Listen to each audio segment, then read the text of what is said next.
He's Director of Communications for the Dr. Bawumia campaign team. We understand Dr. Bawumia is somewhere in the Western region campaigning to lead the party again, going to the election of 2028. Dennis, thank you very much for your time. Am I right if your candidate is in the Western region, and what has been the feedback? So thank you for having me, Sammy. The candidate is actually back from the Western region. We got back at dawn this morning. So far, we have done the Bono region, Bono East, Ahafo region, Western North region, and the Western region. As of this morning, Dr. Bawumia had actually engaged 55 constituencies on his tour. Tomorrow morning, we'll move into the OT region and start the OT region as well. What has been the message to delegates? It's simple. The delegates, first of all, communicated to us that their number one objective is to win the 2028 elections. And so, with that in mind, in spite of all the conversations and discussions, the bottom line for them is who amongst the 5 candidates has the capacity to win the 2028 elections for them and for the party. And so in Dr. Mahmoud Bawumia's engagement with them, he outlines clear and cogent reasons why he believes he's the best person and is actually the fastest path for the party to get back to power in 2028. And then he goes on to also have some conversations with the party people on the way forward for our party and the future NPP government. And so far the reception has been great. I mean, his message is hinged on 3 pillars. That he's the most prepared of all the 5 candidates, 5 aspirants. He's the most prepared candidate of all the 5 aspirants. He's the one that has traveled the journey. He's the most experienced. He's seen it all.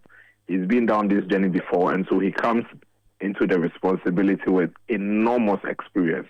He already knows where to run, where to walk, where to crawl, and that is something that the party needs if we want to maximize our chances of winning the 2028 elections. He's also the most formidable of all the aspirants. He's the one that has been doing politics in this country at the highest level. If you have to compare the five aspirants, that formidability is required to go into a 2028 elections against an NDC opponent. And then a third, but most importantly, of all the 5 candidates, he is the winnable candidate for the party. He's the one that we can see. If we are to put all of them on the scale of a measure, he gives us a better chance of winning the 2028 elections than any other. So these 3 pillars are the pillars on which Dr. Mahmoud Bawumia put out his message. And so far, the reception has been great. That was my next question, what the reception has been like as he tells these credentials, as you put it, like, are delegates accepting and pledging their support to him come January 31st?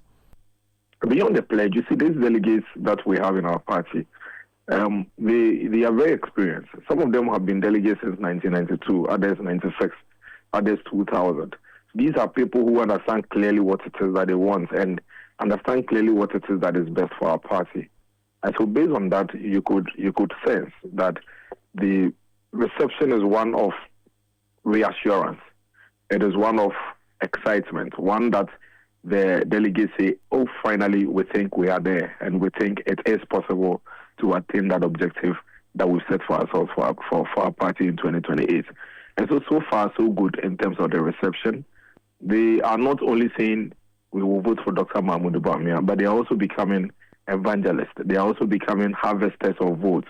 They are also becoming advocates for the Bawumia flag bearership contest that is running. And for us, that is the most important thing, that Dr. Mahmoud Bawumia, after engaging them, is not only convincing them to vote, but beyond convincing them to get their vote, he's also getting them to commit themselves to also move around and harvest votes for the cause.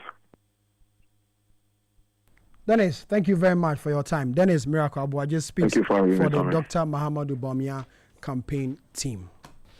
Let's stay with the NPP a while longer because the NPP is demanding an unqualified apology to a former member of parliament for Awutu